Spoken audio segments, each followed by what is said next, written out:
Operation সিঁদুর। এতে দেশটির সেনা, নৌ ও বিমান বাহিনীর যৌথ অংশগ্রহণ আছে। ভারতের হামলার আধ ঘন্টা যেতে না যেতেই খবর আসে পাকিস্তানের পাল্টা হামলার। পাক সেনাবাহিনীর জনসংযোগ বিভাগ আইএসপিআর থেকে জানানো হয়, কাশ্মীরের ভারত অংশেও হামলা চালিয়েছে ইসলামাবাদ।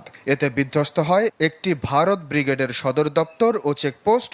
ভূপাতিত করা হয় একাধিক ভারতীয় যুদ্ধ বিমানও। রাতভর লাইন অফ কন্ট্রোলে চলে দুই পক্ষের গোলাগুলি।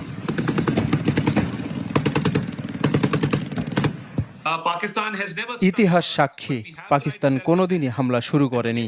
এবারে নিজেদের আত্মরক্ষার অধিকার আছে আমাদের, বিশেষ করে যখন ভারত নির্লজ্জ হামলা চালিয়ে বেসামরিক নারী শিশুদের হত্যা করল। পাকিস্তান ভারতীয় যুদ্ধবিমান ভূপাতিত করার দাবি করলেও এখন পর্যন্ত এ বিষয়ে বা পাল্টা হামলায় ক্ষয়ক্ষতির কোনো তথ্য